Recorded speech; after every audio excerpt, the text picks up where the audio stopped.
Please start. Psalms chapter 33, verse 5. The Lord loves righteousness and justice. The earth is full of his unfailing love. I repeat, the Lord loves righteousness and justice. The earth is full of his unfailing love. Thank you. 준영이랑 둘이 같이 삼계탕 먹는 거 봤어? 거기서 같이 한 거 아닙니다. 또 그거 하겠다고 지금 맘대로 떠난 거지. 아직까지 제가 키워드를 본인 오해하시다는데.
We shall enlighten our knowledge with lamp lightning.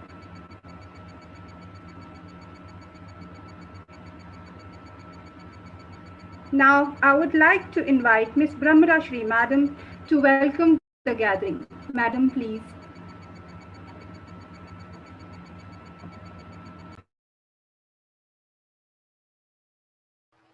Good afternoon, everyone present here.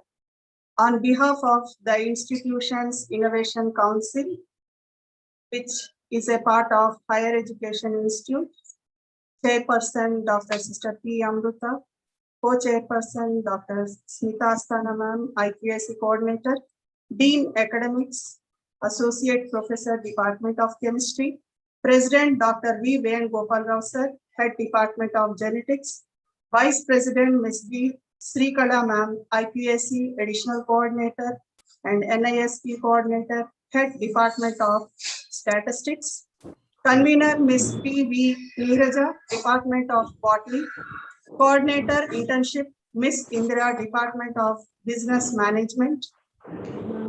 You all for this webinar, Building Blocks of a Startup, a model on business model campus. We are happy to invite President Venugopal Rao.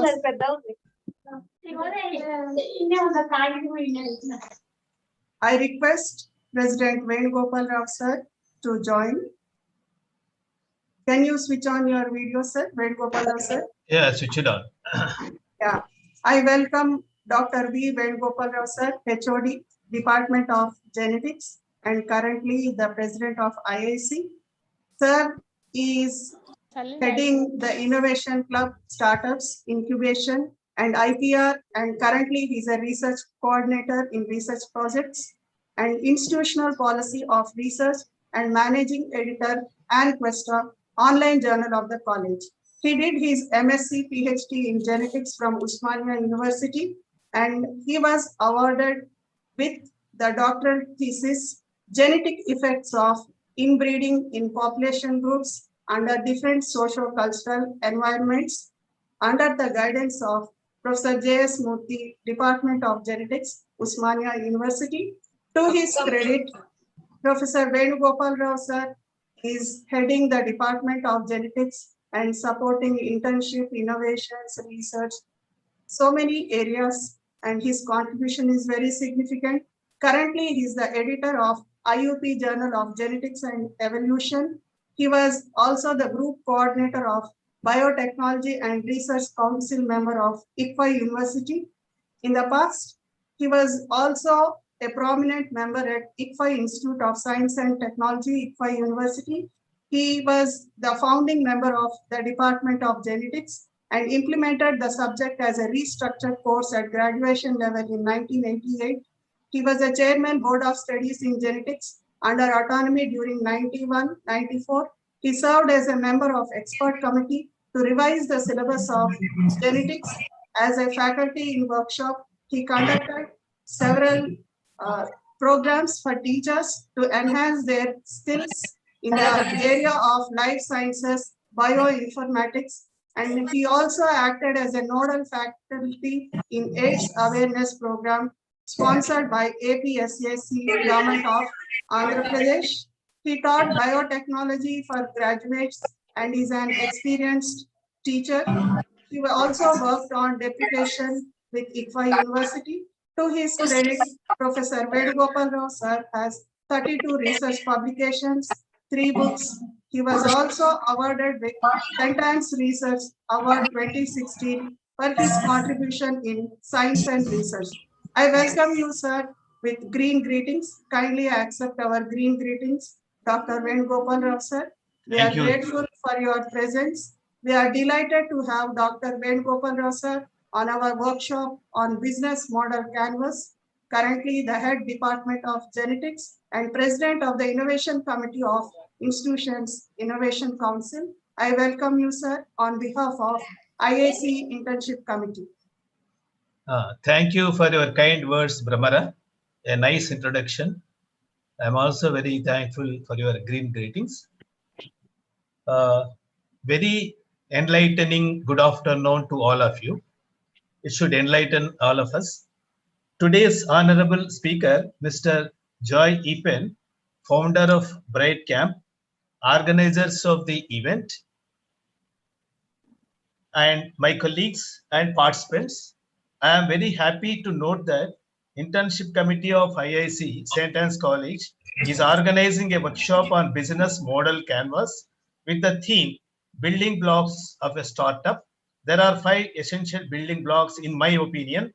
They are making a search for the product, test the product, networking with the people, know what your customers want, redesign the product accordingly, and make it marketable. I hope our students will benefit from this webinar, which helps in channelizing their youth energy levels to come out with business models. Besides, the prevailing pandemic provides ample time and opportunity to think over different business models. So please utilize this time properly. So I congratulate and wish all the best the entire team of Internship Committee of St. Anne's. Thank you. Thank you, sir, for the wonderful message. I am very happy that our speaker of the day had joined the program. Poonam ma'am. I welcome Mr. Jay Epen, the resource person of the day. Sir is a very bright person, and to his credit, is also the Startup Leadership Program receiver. And then to his credit, he was working in spreading international skills. He was the founder of Bright Camp. Prior to that, he worked with Miles Education as vice president on the strategy and business development side. He was also heading many key projects with international skill development corporations. And he was handling 4 business units. Prior to the formation of Bright Camp, he was also featured in a couple of newspapers like Times of India, Hindu, and then he founded the Gynicom and UberGradCom, both educational websites. He was also very much interested in motivating the students, senior managers, and in order to initiate this, he was acting like a strategist. He worked as a senior manager, strategic planning at Water Health India Private Limited, Hyderabad. He also has work experience as a manager, strategy and business development at Tech Business School, Hyderabad. He was working closely with the promoter group in their foray in the education industry. Sir has an extensive corporate finance and capital market experience in the areas of transaction strategy, reconciliation, operations, and business development with the Deloitte and Touch, Ernst and Young, and JP Morgan. Good afternoon, sir. I welcome you once again on behalf of IIC Internship Committee, IIC, as well as St.Ann College for I would like to invite you for the talk. Before that, kindly accept our green greeting, sir. We are happy to have Mr. Jay Epan today in the afternoon for a very wonderful session. We are eagerly waiting, sir. We are enlightened to have Mr. Jay Epan on our workshop on business model canvas. Mr. Jay Epan is a founder of Bright Camp, and we appreciate his presence in this workshop. Thank you, sir. Please join for the session. Poonam ma'am. I request Mr. Jay Epan sir to start the session. Yeah. Thank you so much, ma'am, for the warm welcome and for the green greetings. Thank you so much, Venugopal sir. And it's really a great pleasure being here once again. When I mean once again, I have been here addressing your students earlier also. So uh, to be honest, my connect with St. Anne's has been since the last 4 5 years. I have been working closely, especially with Anuradha ma'am, with respect to new courses being launched and various other things.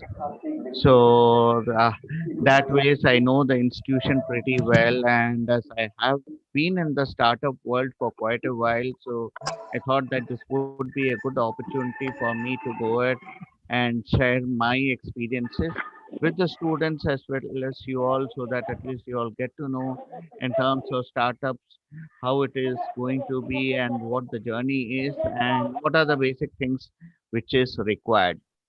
Now, just to lay down the context, so what I would suggest is people who are there in this session, please do kind of spend a quality of time out here who are especially interested in terms of starting off something of themselves or people who have an entrepreneurship mindset, because this will help you in terms of understanding or evaluating a particular startup whether you are kind of going on the right track or not.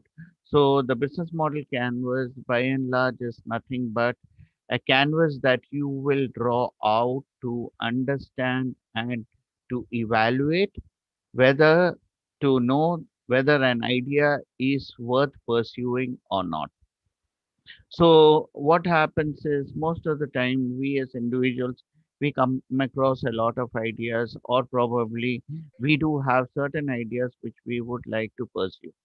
But end of the day there are a lot of elements which needs to come together to make sure and we understand that we are working on the right idea or not. So just to make sure whether this is there on the right track or not. So what I will do is I will run you all, if you all are okay, through couple of videos, and I do have a presentation and there are a couple of slides and things which I would like to show and utilize out here. Ma'am, is it okay if I go ahead and use some videos and all? Ma'am, you are muted. Sure, sir. You can please start. Yeah, I can share my screen as well as and go ahead and use it, right? Okay, great.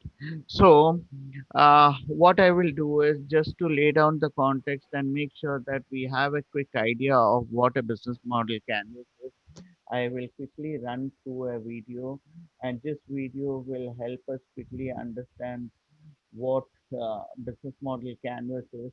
And from there, probably we look at taking it up and we'll try to look at one after the other various building blocks so that it becomes easier for us to let. One of the interesting things about Okay, so let me just go ahead and share my screen, please.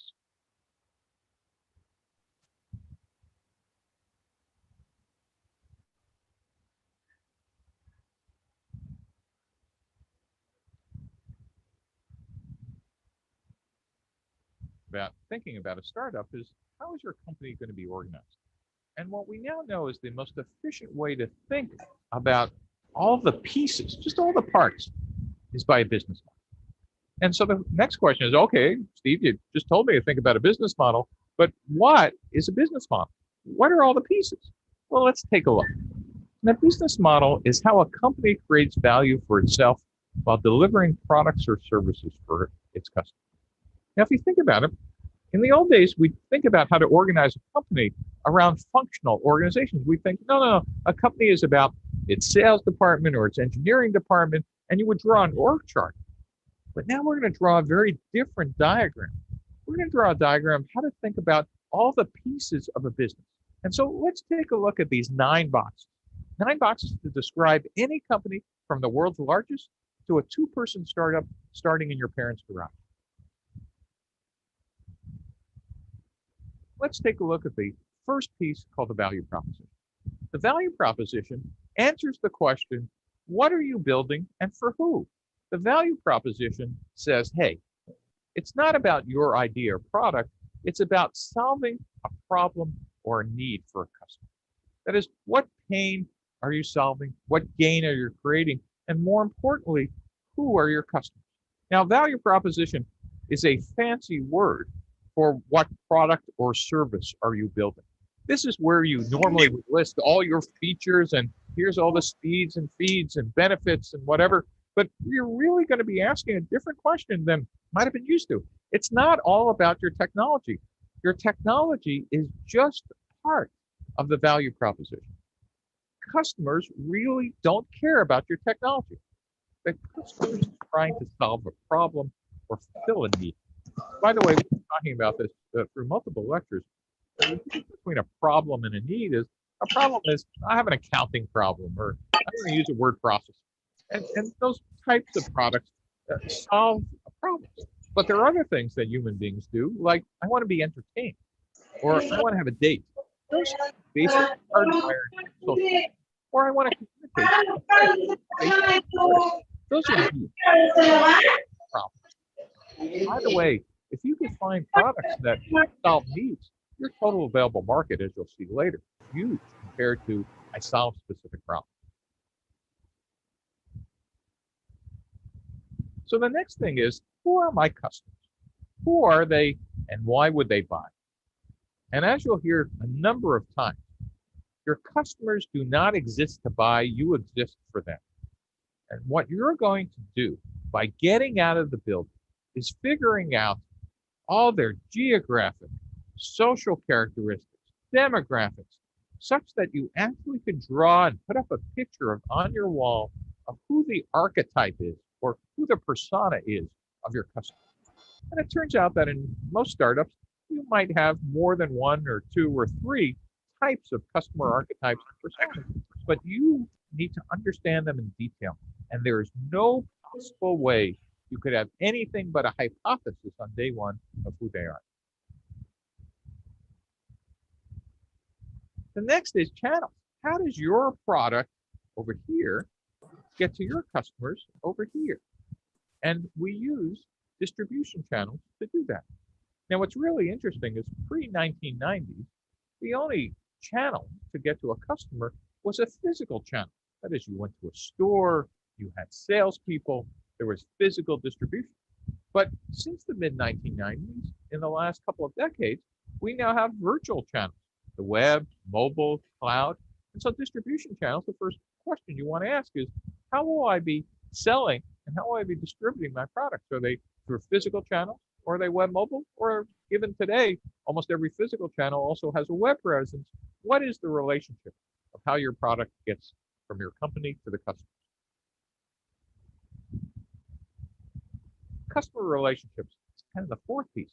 And customer relationships has a really interesting interaction with these other 3 pieces. It basically says, how do I get customers? How do I keep them? And how do I grow them? And just like thinking about distribution channels, these are very different for web mobile than they are for physical channels. But visually, they kind of look like this double-sided funnel. So let's just take a look at quickly a web example. in getting customers, you're going to be worrying about how do I acquire them? That is, how do I get them even to my website? How do I activate them? That is, how do I make them do something? And then later on, we'll see after I got them, how do I keep them around? That is, how do I not lose them through attrition and churn? And then what can I do once I have customers to make them spend more money or use my product even more? And so one of the things we'll be thinking about is how do I get, keep, and grow customers? And just like every other step, you might have hypotheses on day one, but you're only going to figure this out when you're out of the building. The next thing is revenue streams. How do you actually make money from your product and service being sold to customer segments? Revenue streams basically ask the question, what value is the customer paying for? And it actually has you think about what's the strategy of how I'm going to capture that value. Is it I'm going to just have a direct sale and it's a transaction based on price? Is it a freemium model where I'm going to give away the product for free and hope that some portion convert later? Is it a license or subscription model? That revenue model is different than the pricing tactics. That is, what is the dollar or pound amount or euro amount that I'm going to be charging? Again, the only way to figure this out is being able to interact with tens or hundreds or thousands of customers so you finally understand what the right revenue stream and revenue model is. Next piece you want to think about is what are the key resources?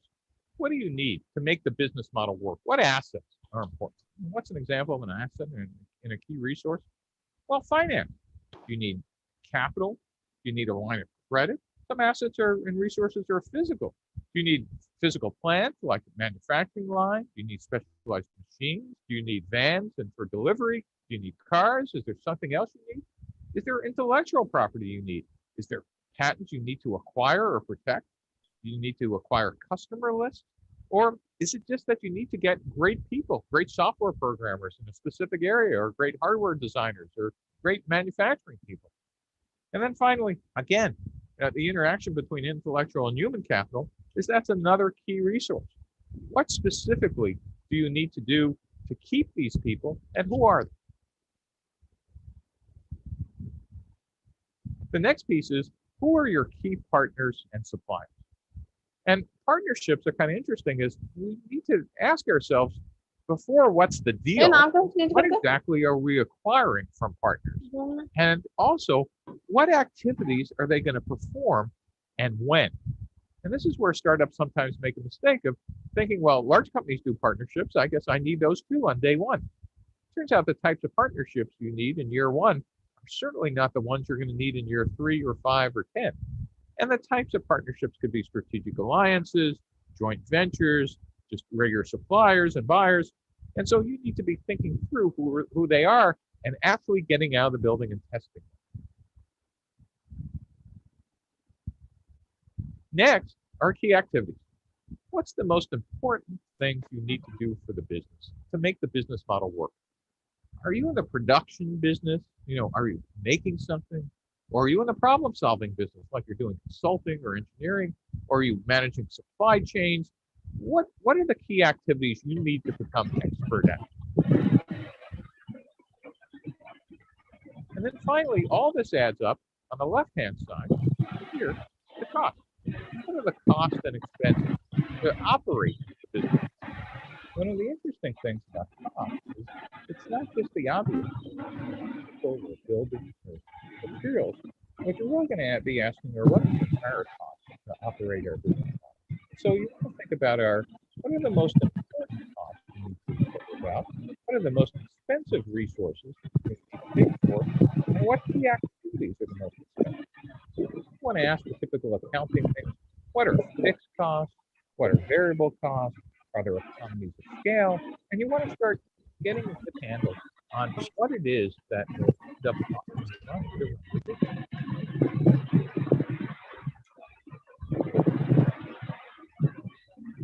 So guys, this was a quick short video with respect to the business model canvas.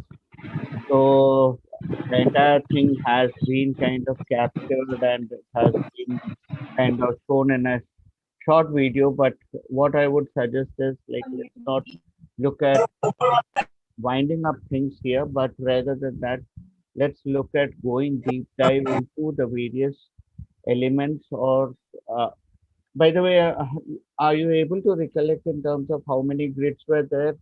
Was it five or six or seven or eight, or how many of it were there? Can you just put it on chat?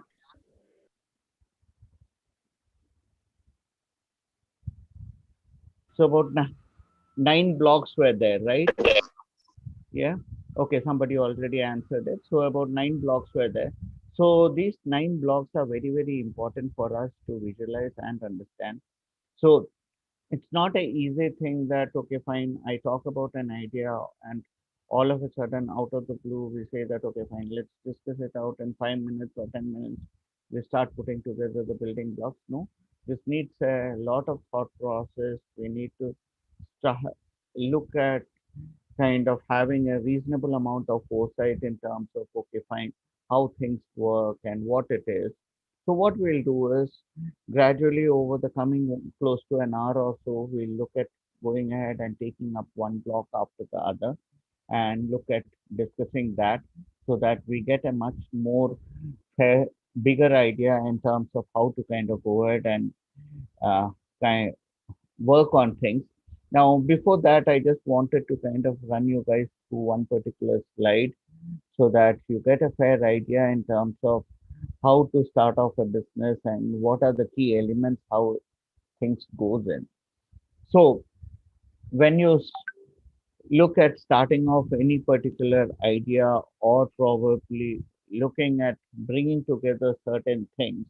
So first is like, I believe this entire screen is kind of uh, visible to you, right? First is you need to live in the future that is ahead of your time because the thing is, though you might be creating the business for the present, but primarily what happens is by the time you go ahead and launch and take it up with your customers, it will be quite a while that it gets to the customer, right? So basically, we all need to be a bit futuristic. We should be able to have a foresight in terms of what would be the need of the coming days. Let's just understand just how things have evolved over a period. Now, if you guys would be knowing, there was a company called as Nokia. Nokia was supposed to be one of the biggest manufacturers of the mobile phones at one given point of time. But unfortunately, they had lost few, the foresight into the future. There were a lot of companies who came up with smartphones and various other phones which were futuristic, but Nokia stayed back with their same own conventional thought process, and unfortunately, they happened to lose out on the race. And today, literally, they are kind of out of the market. So that's one classic example. And the one classic example is Kodak. If I'll have to take that as an example. So earlier there used to be photo cameras. These days, I'm sure that you guys as a generation probably would have hardly seen kind of cameras or anything. But Kodak was the leader in terms of the photo reels or the photo cameras basically, wherein the photo frames used to get captured. But unfortunately, they weren't able to see the changing times coming through and they weren't able to catch up with the digital world, because of which the entire business kind of got wiped off and they have literally closed down. And right now, if I'm not wrong, they are into healthcare. Okay, so by and large, what I meant is basically we should be a bit of futuristic. So, and understand what is missing in the world or what is the problem statement or what is the gap that I will be able to fill in. Okay, so once you have identified that, you kind of go ahead and do this exercise in terms of uh, kind of putting together your business model canvas and lot of other things, bounce the idea and see that whether things are kind of making sense, so on and so forth. Okay. Then you look at putting together a prototype. Okay. Now, just prototype basically has to kind of go ahead and you need to kind of go ahead and try and test it out because there is no point you coming up with a full-fledged, full-blown product. So just think about it. to build a blown product, it will take a lot of efforts and energies. When I mean efforts, energies, and resources, it means that a lot of time will get involved as well as a lot of money will get involved, right? So before that, it's always better that you have some working prototype which you can take it to your end customer. I'm not saying that you take it to your entire uh, customer base. It practically might be really difficult and challenging, but at least you can take it with a pilot set of customers and go ahead and try and test it out. Okay, just to give you a classic example of Facebook. I'm sure that most of us are there on the platform called as Facebook, and you all would be knowing that Zuckerberg, who happens to be the founder, so he initially what he did is he kind of came up with this platform. He launched it in his own college network. Okay, he did the prototyping within the college network and understood that okay, fine, whatever the needs that he had kind of envisaged, whether he is able to meet up the need or he is able to fill up a vacuum, what is required there. And once that was kind of tested out, then he was pretty confident that, okay, fine, I can look at taking it to multiple colleges, multiple countries, so on and so forth. So today, Facebook is like kind of a multi-billion-dollar company, right? So show the prototype to 100 people, iterate on the prototype until it makes sense. Okay. So why iteration? Because see, end of the day, what happens is we live in our own dream world. We'll come up with a hypothesis. We'll do an hypothesis testing all by ourselves. So if it works, works well and good. But the moment you hit the market, that's when the true reality will reflect on our face and we'll get to know whether things are working or not working. So once we hear it from the customer, what will happen is automatically we will look at uh, iterating on our business model. Okay, so the business model will kind of keep either changing or probably we may even end up looking at taking a pivot. To be honest, like with both my earlier startups, the initial idea was completely different. But by the time we took it to the customer and the realization came in, we understood that the initial idea what we had kind of thought about and taken forward for, so that was not something which literally the customer wanted, though they wanted it but not at the immediate thing. So gradually what happened is we had to kind of go ahead and change the business idea. Okay, then the next logical step would be finding a co-founder. Very, very important. It's like if we don't have the right co-founders, and when I mean co-founder, it should be basically the partner or whomsoever it is. So they basically have to be a person with complementary skill set rather than supplementary skill set.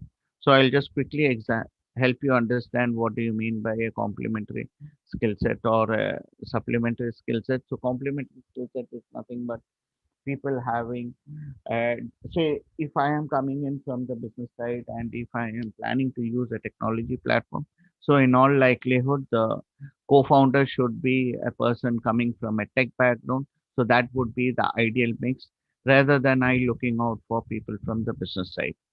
So try to bring together a team which will have kind of like-minded people and people who are ready to kind of buy into your idea and they would like to kind of join join with you because yeah, they have seen the prototype working, but they should have skill sets which would complement your skill set rather than the same skill sets that you do have, because that ways you are not kind of adding too much of value. Okay. Then the next is registering your company. So either you can look at registering here either as a company or as a sole proprietorship or a partnership or a LLC, depending on that.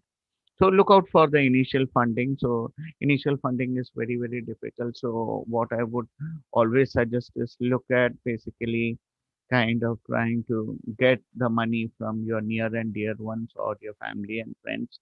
So that's where, see, end of the day, if you have done a prototyping and kind of bounced it with a couple of customers, I'm sure that by that time you would have realized that how, okay, whether that makes sense or doesn't make sense. Okay. Then further to that, once you have been able to manage, because end of the day, let's accept the fact that any kind of business would involve a bit of efforts and energies. Okay, so that would mean that putting together some funds from somewhere. Okay, and let's accept the fact that each and every individual's time is also equally important. So the opportunity cost that you are putting out there, that also need to be valued somewhere or the other. And you can always say that, hey, I am putting my sweat equity or probably my sweat there to make sure that the company is kind of up and running. Okay, then further to that, you go ahead and launch it and get to your first 1,000 users, grow 5% a week, so on and so forth, and keep growing. And after that you kind of touch success. So if that doesn't happen, then you further keep launching again and keep on reiterating, and till the time like you go are able to reach this particular goal of say 1,000 users. So this is just a classic example of any of the tech related product. Okay, so just thought of kind of running just through you so that at least you get a fair idea in terms of if you are looking at starting off a startup, so you can probably look at following this particular path. And there is nothing that is stopping any one of us. I'll tell you today, with the given times, by now you would have realized that there is no age barrier, or probably there is no time barrier that can by any ways stop us. The only thing is we should have that thing in us in terms of fine, come what may, I will look at going ahead and taking up this particular project and going ahead and fulfilling it and trying it and making sure that it happens. Okay. Yes, for that, basically you will have to probably look at doing a lot of hard work, probably burning the midnight oil, trying to put together couple of friends, making sure that all of them are motivated, come up with a prototype, fail multiple times, because failure is kind of inevitable. I'll tell you, like especially when you are dealing with startups, you can't say that day one I'm going to get success. Yes, you may or may not get success. So don't be surprised if you don't get success, but never ever kind of get dejected by your failures, because over the period, the kind of learnings that you would have got, and tell you, trust me, none of your friends would have got from the failures, and from whatever that you would have learned over a period that others wouldn't have learned, because it's by virtue of all your hard efforts. You would have probably faced certain challenging situations, but over a period definitely you would have figured out that, okay, fine, how do I kind of get going with respect to my particular project. Okay, now what I will do is I will quickly run you through a presentation which I normally use with various colleges for a full-fledged exercise. But having said that, probably I will go ahead and skip some screens here and there. So just do.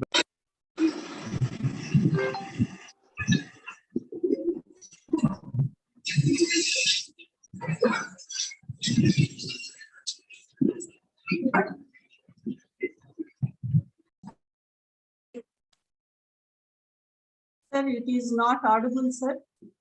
Hello? Hello, sir? Hello? Okay. Hello. Now it is audible, sir. Can you please be little louder, sir?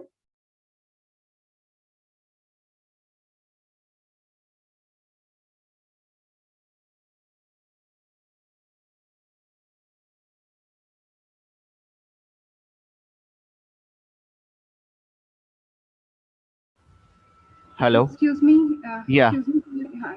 Yeah. Now we're audible, sir. It is Thank you, sir. audible, sir. Okay. Now it is I am audible, right? Okay, fine then. So I'm sorry. I think I got muted somehow. yes, Okay. sir. Fine. So what I will do is I'll just quickly run through this particular presentation, and probably what we'll do is we'll touch upon the 9 blocks of the business model canvas. So this will give us a fair idea in terms of how a business model canvas need to be prepared. And by any chance, if any of you are looking at working on any particular idea, what I would strongly recommend is please go ahead and do the exercise of putting together the business model canvas. Okay, so what is a business model? A business model is nothing but it describes the rationale of how an organization creates, delivers, and captures value. Okay, so basically, let's understand just whenever we are going ahead and doing a particular business or plan to do something, so for whom do we plan to do? It's basically for our end customer. Okay. For our end customer, what is it exactly that they are looking out for? They are looking out for nothing but that, but the value that you will be able to bring onto the table, right? As compared to maybe a competitor, or probably as compared to anything else, or probably the new business idea, whatever that we are bringing in onto the table. Let's just please keep that in mind, that what is the value that we will be able to bring forward. Okay, so by and large, if you look at, so like we look at creating some value, that is by virtue of a product or service, and figure out how the same thing can be delivered to our customer. And uh, maybe initially we look at kind of giving it out for free or somewhere, but over a period we'll have to figure out how we are looking at going ahead and getting some or the other revenue from it. So it's very very important for us to understand, because end of the day, if we aren't able to get any revenue for the business, what happens is basically we will end up kind of messing around the business, because to run any kind of business, it's always required that we make money, right? So, and further to that, what we'll have to look at is how constantly we are able to kind of keep our customers engaged, and just will kind of run into a vicious circle in terms of we being able to kind of capture our customer and making sure that. So let's look at what's a business model canvas. Though in the initial phase only I had shown you the particular video, and you would have got a fair amount of idea, so it becomes easier for us to kind of go ahead and discuss and understand that. But having said that, let's look at the various tools which are required to analyze and put together a particular business model. Okay, so initially what happens is like we will come up with any particular idea or any particular thought in terms of, okay fine, I would like to kind of go ahead and do this, or probably come up with a completely new innovative idea. So business ideas on a broad level basis can be two different ways. One is the me too market, the other is like kind of coming up with something completely very very innovative. So when I mean me too market, it is nothing but we trying to replicate, and we saying that, hey, just though this product is there, but this product caters to this particular customer segment, but for the particular target audience that I am looking out for, or for the particular geography that I am looking out for, there aren't any players. So to give quick classic examples, so Uber was one of the very first one with respect to uh, the cab sharing or that kind of particular model. So Ola, they launched way later than after Uber. Okay, but what did they do? Did they really innovate something new? To be honest, they didn't innovate anything new. They by and large replicated the same Uber model. But yes, why they were so very confident, and why there were so many investors and people who backed and supported them is reason being because they understood that, hey, there is a different market segment which can be kind of tapped, and India having such a huge population, Uber was a bit late into the market, so they saw a great amount of opportunity. They went ahead and launched it out here. So right now, Ola is one of the bigger players in this particular segment. In the same manner, if you look at Amazon, has been was one of the very first one to start off the e-commerce business. Okay, having said that, the Flipkart founders basically, they were the ones who were working with Amazon, but they understood that hey, in the Indian market there is a good amount of opportunity and the population is pretty large. Why don't we kind of look at replicate? Did they do something wrong? They no, absolutely not. They didn't do anything wrong. They saw the opportunity. They went ahead and launched the particular business, and Flipkart today is success. So success, uh, the parameter of success can be completely different, though they are not making profits, but with respect to the number of users and the people who are using their platform, there is a good chunk of target audience. So that's why they were still valued at kind of a sizable amount of value, close to about $17 billion. So that's the kind of value at which Walmart went about acquiring them. Okay, so let's look at the various nine building blocks, and let's look at touching upon that and trying to understand how it works. The so the very first one is basically the customer segment.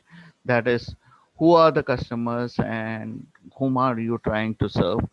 Okay, so just says that which customers and users are you serving and which jobs do they really want to get it done. So it's very important for us to understand our customers, because we cannot look at living in our own dream world and say that no, like I will go ahead and create just that, and this will be targeted to just particular customer segment, and we'll be able to make millions of dollars or billions of dollars. But before that, it is always recommended that we go ahead and understand our customer very well, know the target audience, get the pulse of it. Okay, have couple of customer interaction, do a bit of survey, or probably check with them in terms of what you are trying to do, whether it is a need or it would be a great help for them to having that particular product or service.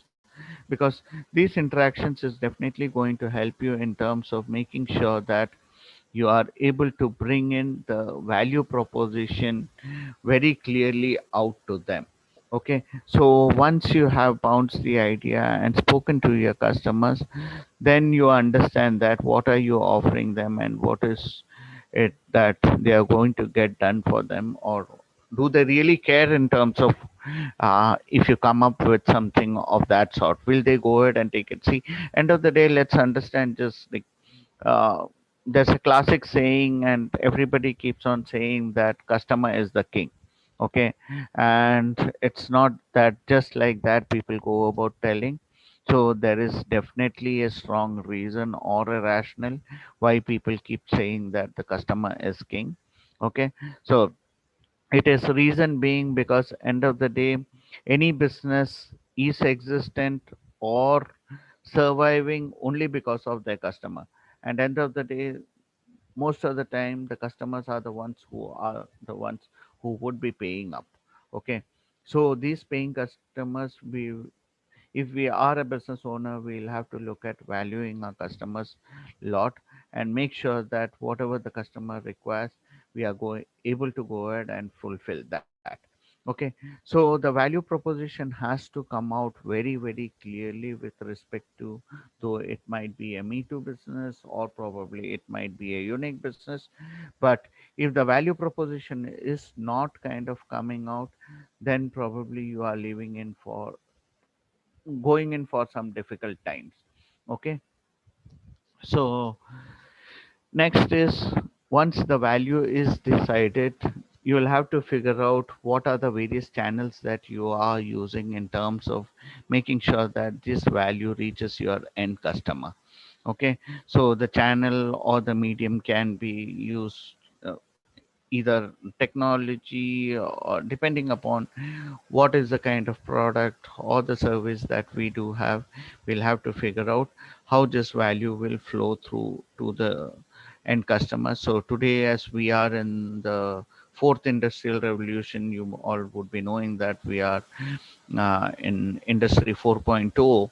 So it's all about kind of the technology, and technology is like kind of changing in a very fast and rapid manner. So today, if you notice around, it's all about artificial intelligence, machine learning, IoT, cybersecurity, so on and so forth. So there is a lot of technology which is being kind of used. So technology can be one of the very good classic channels. Okay, then the next is in terms of how we go ahead and look at maintaining the customer relationships. Very, very important. So we cannot say that we are completely disassociated or uh, not aligned to our customer. So we will have to look at any given point of time, our businesses have to be properly aligned to uh, to what our customer wants, and we should be able to understand our pulse of our customer. That's when we will be able to get the best of the best value out to the customer. Let's understand this. If you are able to focus on our customer delight, definitely today or tomorrow there will be more and more customer would come, because one happy customer would get you, and the one happy customer, or probably if he is really delighted, he might get you and the five more customers. Okay, and that is the best way or the best channel through which you can look at going ahead and maintaining a good customer relationships.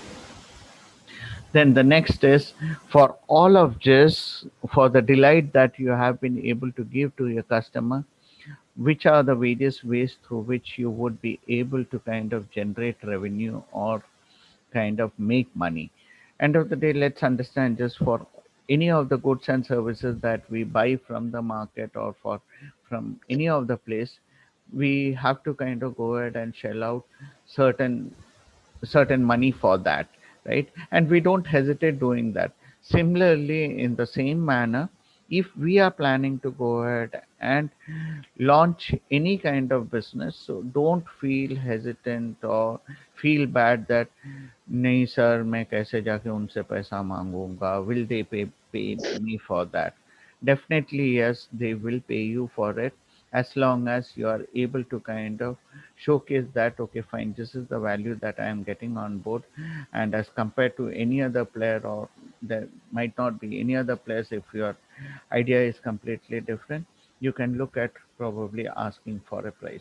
And yes, depending, the pricing strategy itself is a different science altogether, so it can be a completely different discussion. So let's not get into that. So it's a very deep thought thing. Next is, what are the resources that you will need to bring together this particular business model? Okay, so businesses can be different. It can be the even the brick and mortar business. So tomorrow you say that nahi sir mujhe chai ka tapri lagana hai. So I see that today whichever chai bandis are there, they are not like kind of so well organized, and probably they just have one standard taste. I want to give five different chai ka taste in any of the chai ka bandi, and it has to be really unique. You do go ahead, do a prototype. The prototype works. You probably set up and the five outlets, and from five outlets you want to take it to say 50 outlets, or probably give it out in a franchising model. So it's nothing but more or less a brick and mortar business which has been structured in a much more better manner, right? So herein what you will need is probably somebody who can help you with a setting up of that particular business. You would need capital, you would need kind of uh, key players, or probably vendors who would be able to give various kind of chai kapatti and various other ingredients. So these are the key resources that would kind of come in.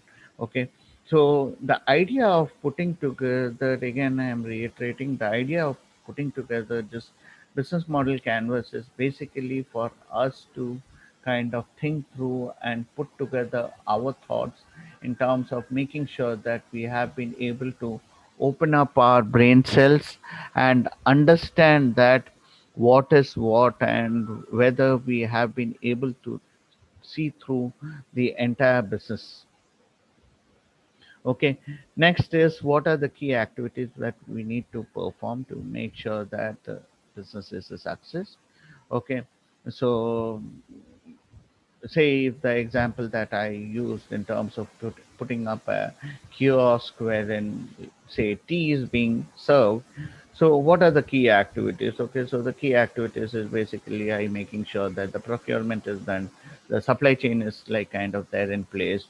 I have the vendors who gives me say disposable glasses or cups or so on and so forth, and we have the kind of supply chain of say the fuel coming in. Okay, so these are the key activities. So there has to be the cook or the person who's over is making the chai on a regular basis. He has to make hot fermented tea being served. Okay, so next is very very important in terms of who our suppliers or the partners are in this particular business model. So as I mentioned, so earlier, so we'll have to figure out who our partners are. These might be the vendors, the government agencies through which you might have to look at taking licenses, your suppliers, maybe people who are providing you fuel, so on and so forth. So with all these key partners, you will have to make sure that you build up a good rapport, you understand who they are, and we have spoken to them, understood that what are the key inputs and how much they would be charging, so on and so forth. Because this will help us by and large understand that whether we are looking at going ahead and setting up a profitable business or a business which might run into losses. Let's understand this and let's accept the fact that end of the day nobody is going to kind of start off a business or open up a business to do charity, right?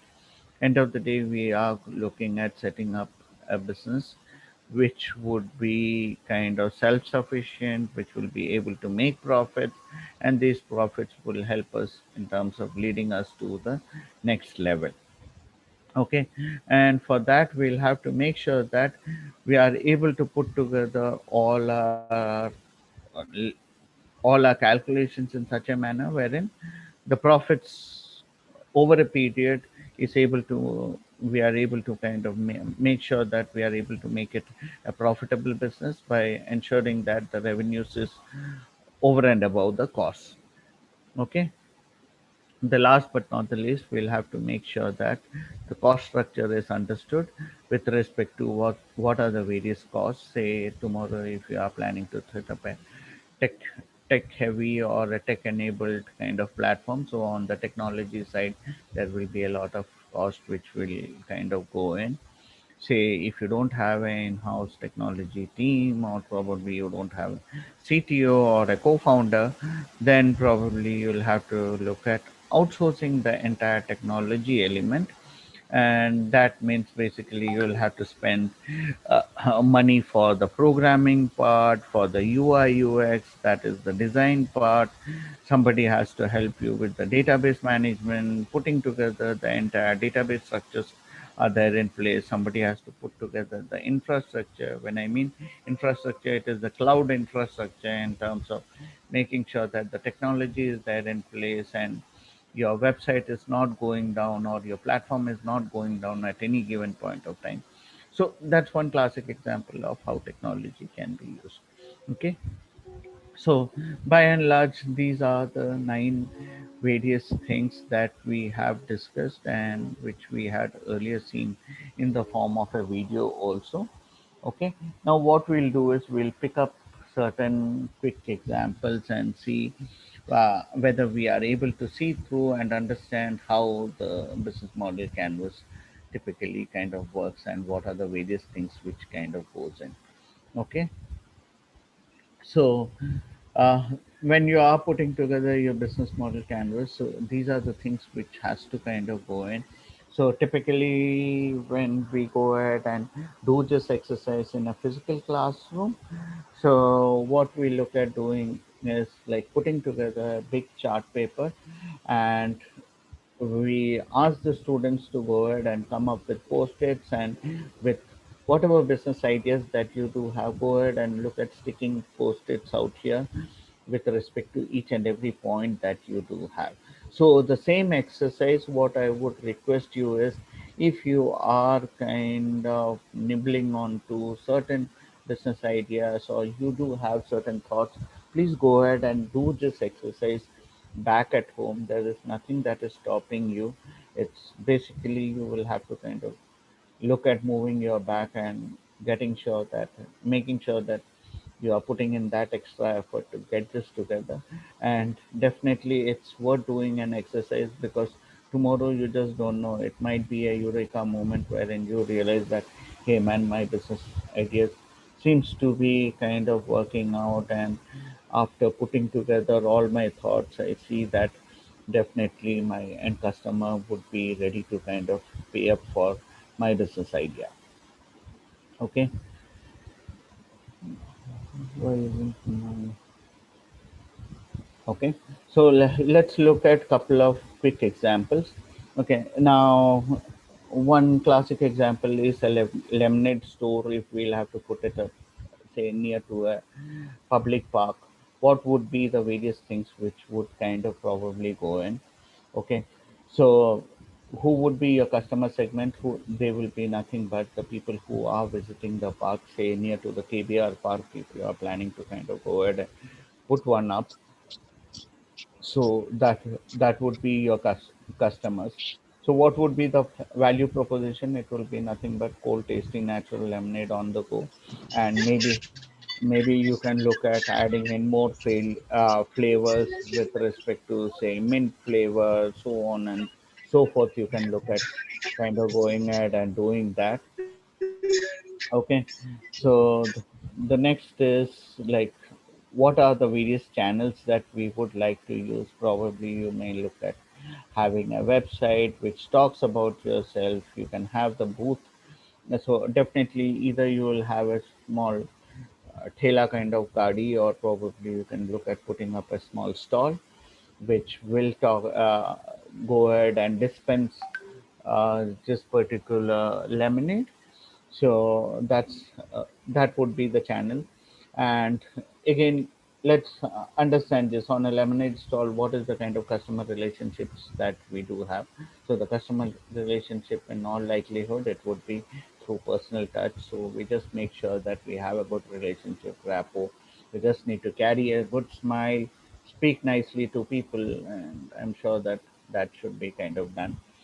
Then what would be the various revenue streams? Lemonade sales and tips. If somebody really like you, they said that, "ठीक है बेटा, I give you another $20. You can keep it for yourself. You are doing a great job serving cold lemonades for your for the people."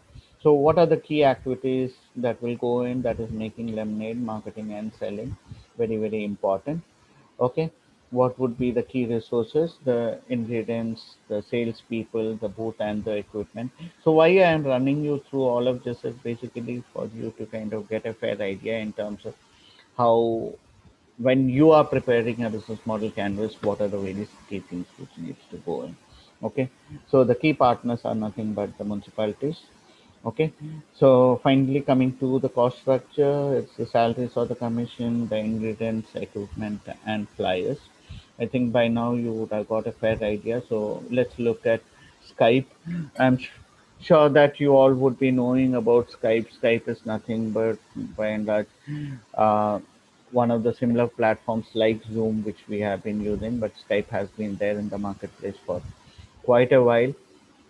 Okay, so who are the customers? They are nothing but the web users globally. Okay, and people who want to make phone calls. Okay, so instead of phone calls, they look at using Skype. Okay, so next is, what is the value proposition that Skype is getting on board? Is free internet and video calling, which has been there for quite a while, but there has been a lot of other players. I'm not sure these days how many of you have been using Skype, but I have been one of the very early users of Skype. So the cheap calls to the phone. So earlier, even Skype used to allow us to make calls to countries like the US and all, and this used to be really, really cheap. Okay. So instead of making calls through the phone calls before, kind of WhatsApp or any other calling app was there, So Skype was one of the most prevalently used channels.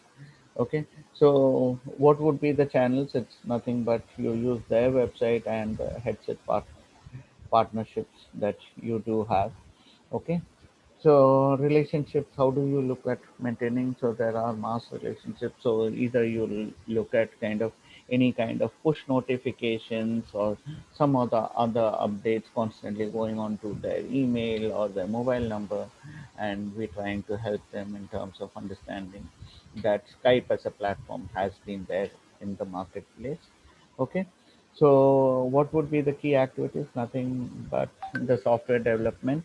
The key resources that they would need is the software developers and the upgraded software, because, and again the thing is the way times are changing, people, especially when you are having a software platform or a tech enabled platform with you, we cannot look at kind of being lagging behind by any which ways. So the key partners would be the payment providers, distribution partners, and the telephone company partners with whom they would be partnering with. So the revenue would be coming in through the Skype payout, uh, the prepaid or the subscription, and the hardware sales. And finally, when it comes to the cost structure, it would be primarily on the software development and customer relationship or the complaints management. So by and large, this is going to be the cost structure and the revenue structure. So on the cost structure, just like for your benefit, want to let you know that please don't try to get in all the छोटा मोटा cost, sir नहीं sir courier का खर्चा हो जाएगा, ये खर्चा है वो खर्चा है. That's all fine. Why don't you just kind of club it as an administrative expense or something? So if these all are like very small, minuscule expenses, might as well look at kind of a broader level expense thing. Okay. So kind of let me just look at kind of catching up. So what we'll do is we'll quickly look into two other examples also, so that it becomes much more easier for us to understand. So Flickr is another one photo sharing platform, and Gillette, as you all would be knowing, it's a shaving company for men and women things they make. So we'll quickly look at Flickr, how what is their business model, and if they had to kind of put together their business model, how they would have gone ahead and put together. So who the customer segment would be is the casual users and the high volume users, people especially who are into photography and who would like to kind of share photos either for fun or for various professional needs. So what is the value proposition that would they would be kind of bringing in is free basic photo sharing and the premium photo sharing. So by and large, Flickr uses something called as a freemium model. So what is a freemium model? So freemium is nothing but a word which has been coined by putting together two words. One is free, the other is premium. Okay. So what they do is certain basic features they look at giving it out for free, and but if you want to use a premium model, they look at charging. So that's why the recent term which has come up, which says that it's a freemium model. So classic example is the platform on which we are right now discussing, that is Zoom. Zoom has something called as a premium model, wherein for the first 40 minutes they give it out for free. But yes, if you want certain value added features, they look at going ahead and charging us, right? So what are the various channels that they use? Flickr.com and Yahoo.com. So Yahoo is there and the one close partner with whom they kind of work with. Okay. What how do they look at maintaining this relationship? So there is a huge mass with whom they have to look at kind of maintaining the relationship. So they do a bit of AI also, and they do this mass customized email campaign and push notification campaign depending upon the various customers and their customer interest levels. So that's how basically they look at maintaining that. So what are the key resources that they would you would need? It would be Flickr, the platform, and their broadband. So these are the by and large the broad level resources that they would need to make sure that Flickr as a platform does happen. What are the key activities? Platform management and selling.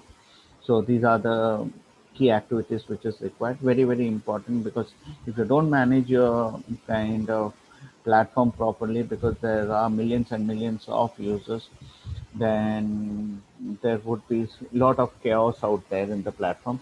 And further to that, end of the day, if platform is existing by virtue of the customer and it has to be paying customer, we'll have to make sure that the sales does happen properly.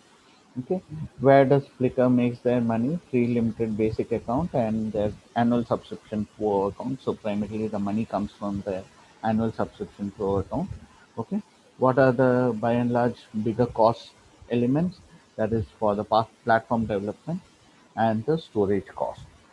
Storage cost is very, very important, especially when there are these kind of big platforms and uses, like, who helps us in terms of storing so many of our photos and all of that. So definitely we cannot ignore the cost which will involve in terms of the storage cost, because if you look at, and you would be knowing that AWS, which helps in terms of cloud storage and all of that, they charge quite a good amount of money. Okay. So lastly, we'll touch upon the Gillette Razor. So this is again a very conventional business which we all have been seeing and we all know. So basically, they do have a mass customers across various genders, various age groups also. Okay, what are the channels? So primarily they use the retail channel as well as on the e-commerce, but e-commerce is not working that great. Okay, so the razor handles and the blades and the innovation that they are doing, so that has been the very recent thing, so through which they have been able to be up in the value curve. Otherwise, what would have happened is by now they would have also died as slow that. So they come up with two blades, three blades, five blades, so on and so forth. So there's enough and more of innovation happening at their end.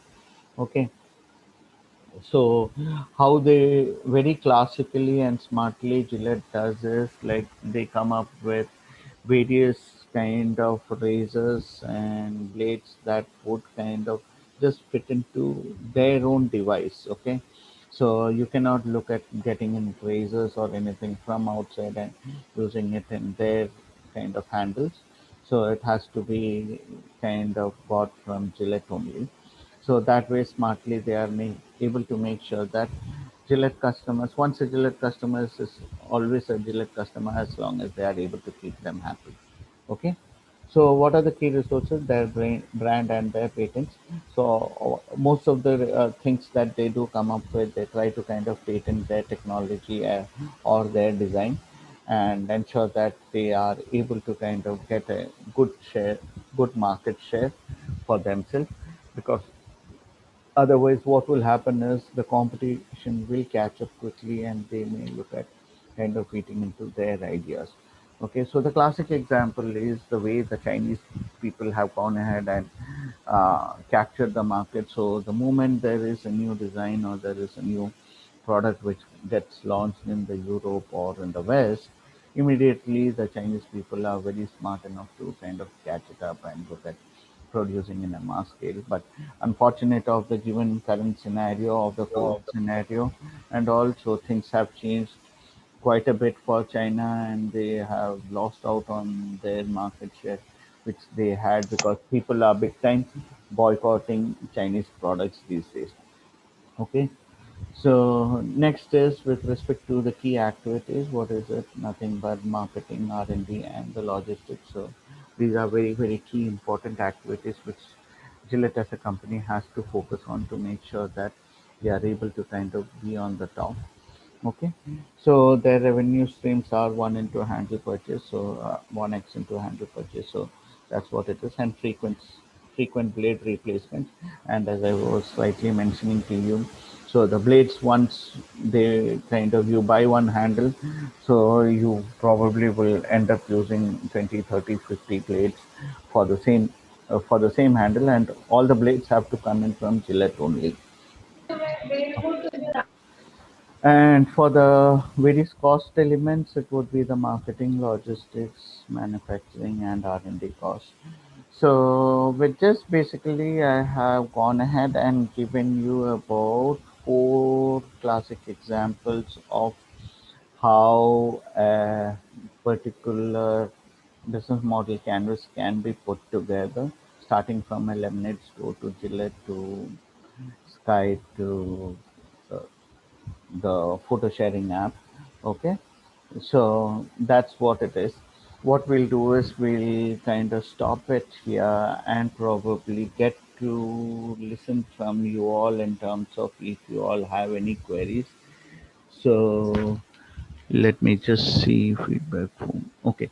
So, till now, is there any queries or anything that you would like to ask? Probably you can put it in the chat, and maybe I can look at taking up couple of questions and trying to address those to the best of my knowledge, so that at least we have a fair idea that we have understood what a business model canvas is, and how it can kind of help us in terms of putting together our ideas and getting to know.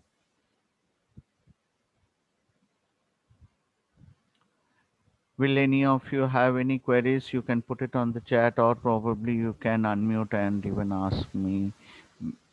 I'm not sure whether it will be a chaos or not in terms of unmuting and asking. I request all the participants to post the questions in the chat box. Kindly post your questions in the chat box.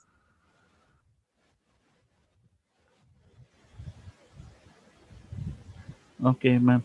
I think with the silence, probably either I understand.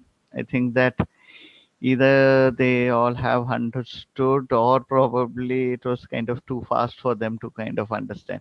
So either which ways, nevertheless, so I believe like this has been kind of understood, and people would have kind of known how to go ahead and put together. So if the classes would have been running regularly as we have had been having pre-COVID, definitely this would have been a great session to have to be doing in a classroom, wherein like collectively we in groups we could have looked at putting together the business model canvas. But unfortunately, given the current scenario, but definitely these are things, if anybody is really keen about entrepreneurship or startups or probably doing things by themselves, I would strongly recommend that you go ahead and uh, put in that extra effort. And I'm sure the college also does have a entrepreneurship cell, right?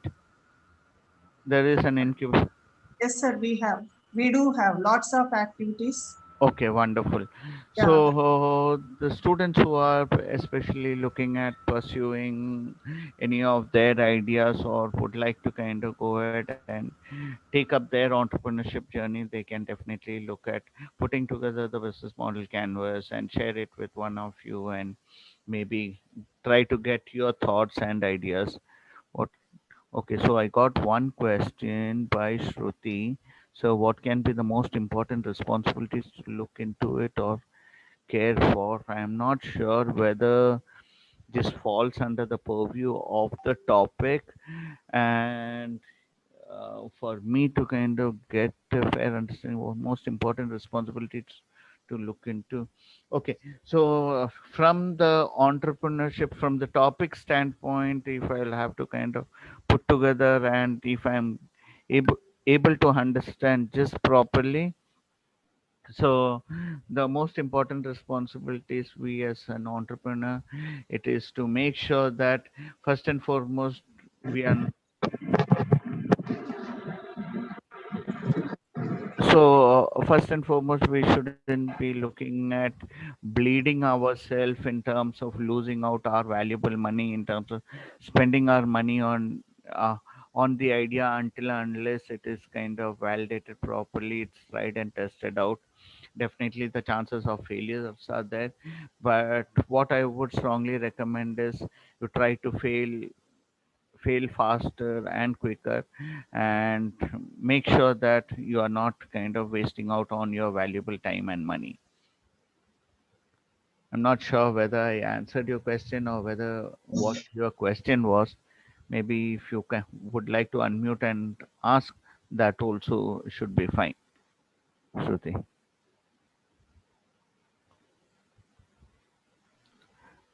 Thank you, sir. Okay. I'm waiting if students or faculty have any doubts.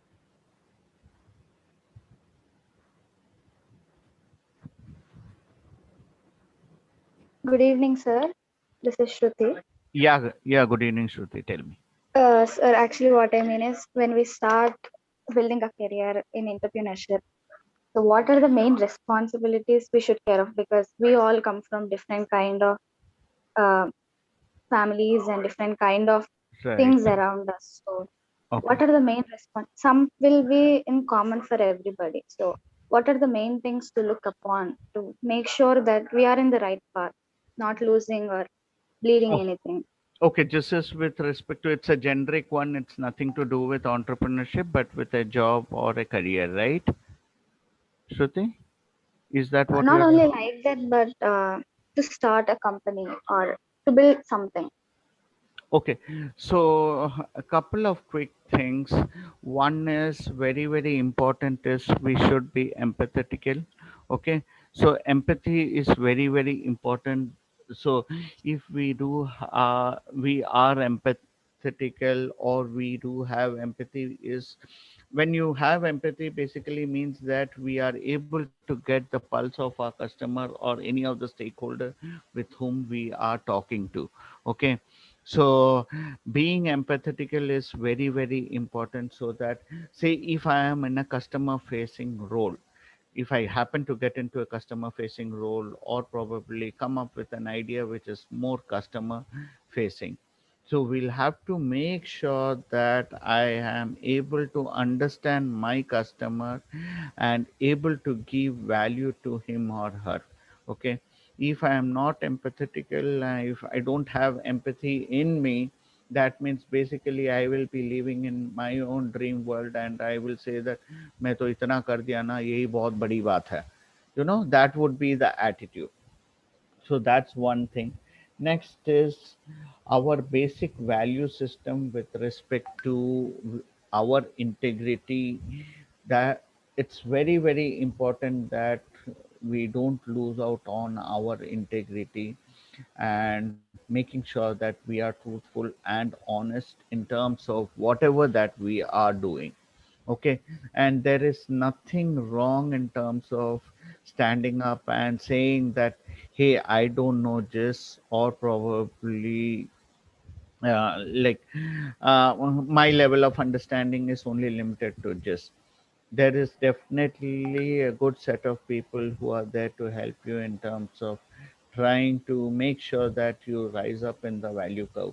But the moment we start faking it out, saying that नहीं मुझे मालूम है मैं कर लूंगा या कर लूंगी, that's a very, very risky kind of ground to be there in, because what would happen is we might be tossed around and we may face a lot of problems and issues in the long run, because uh, without knowing it we might kind of give out an opinion that, hey man, I am good and I know things well.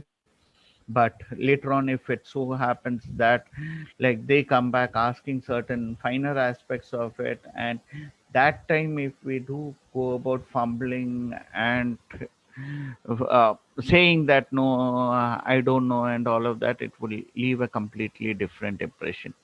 So these two things as per me is very, very important. One is empathy, the next is on the integrity side, being really strong. Thank you, sir. Okay.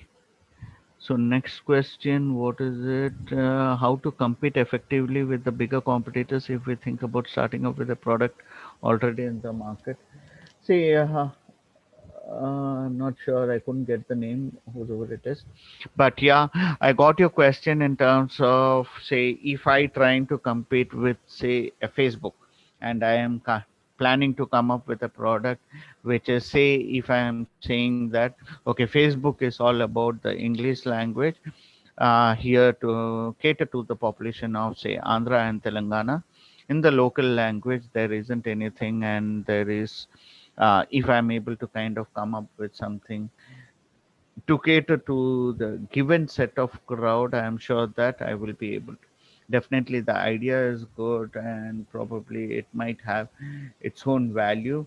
But the only thing is, you will have to figure out in terms of the value proposition whether you will be able to stand out as compared to, say, any of your competitors.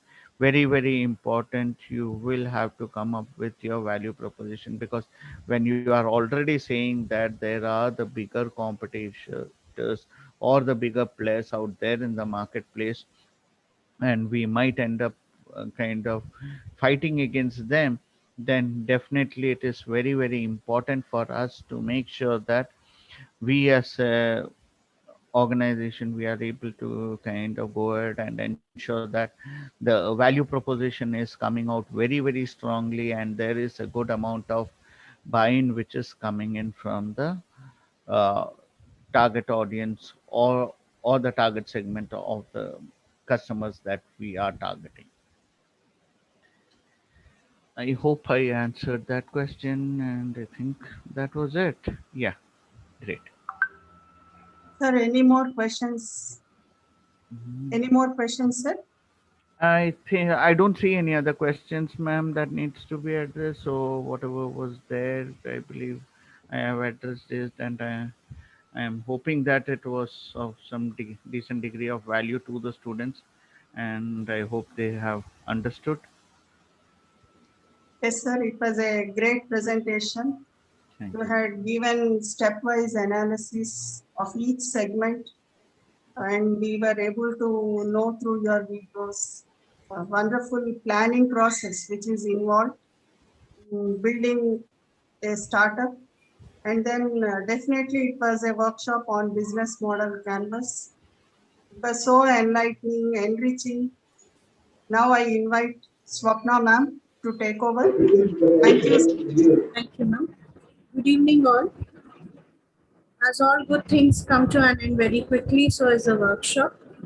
On behalf of St.Anne's College for Women, I, Dr. Swapna, take this opportunity to propose vote of thanks to those who have directly and indirectly contributed to this workshop.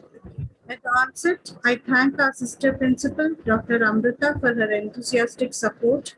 I would also thank Dr. Smita Asthana, Dean Academics, for her continuous encouragement, and Dr. Venugopal Rao, sir, IIC President, for his enlightening knowledge and guidance. I thank our resource person, Mr. J. Apen, founder of Bright Camp, for accepting to conduct this workshop. We really got enriched, enlightened with your knowledge and presence today. And everybody would be thinking, I could be an entrepreneur from now. And a special thanks to the organizing committee for their unflinching support and coordination, and special thanks to Poonam Madam and Brahmara Madam. Finally, the enthusiastic participants who have turned up in such great numbers from various colleges. Thank you so much for your cooperation. The feedback link is being given in the chat box, and the feedback link will be open for more half an hour. Later, it will be closed. Please fill the feedback form and return to us so that you'll be getting your e-certificates.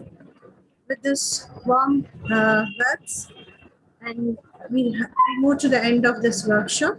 Thank you all. Let's race for the national anthem.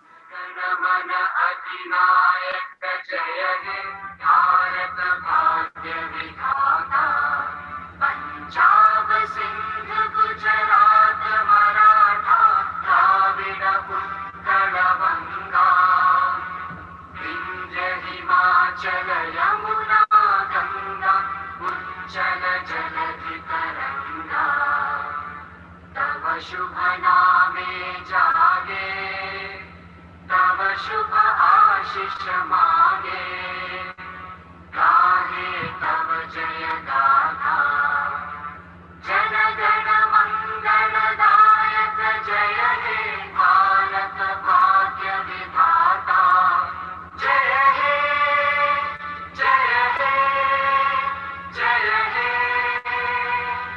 जय जय जय जय हे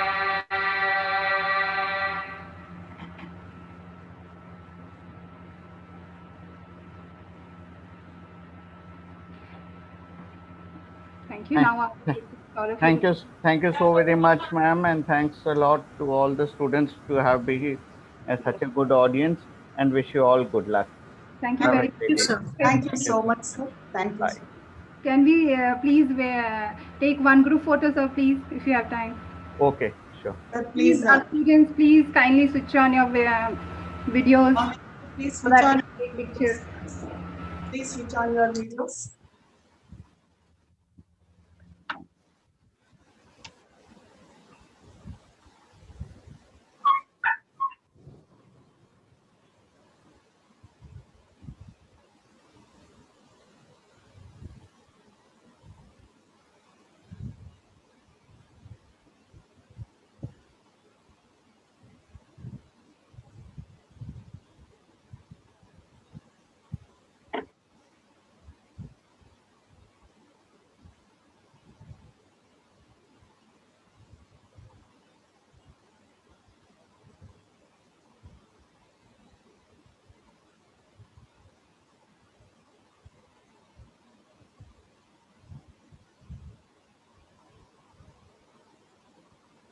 Please, students, switch on your videos so that we can take some memorable pics. Please switch on your videos, students, all participants.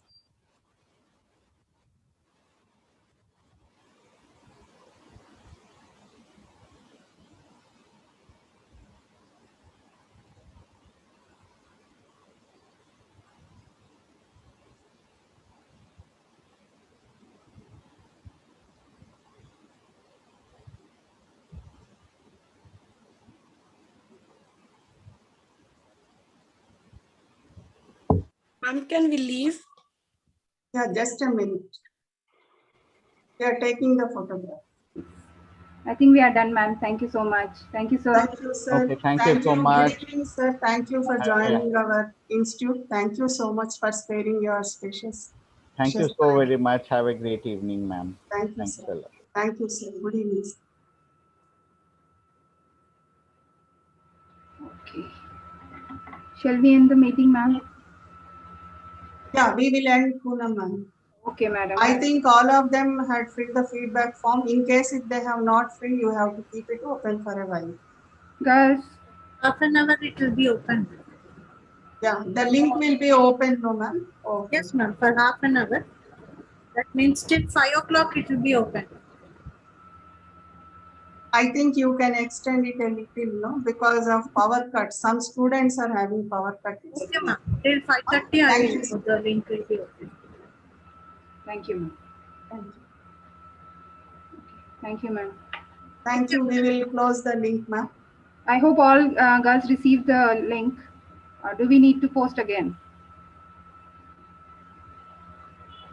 Yeah, you can post again, ma'am. Once again, because they are saying that they didn't get the feedback link. Some students are messaging. I have posted, ma'am. Just Yes. now I posted. Now you had posted. Okay.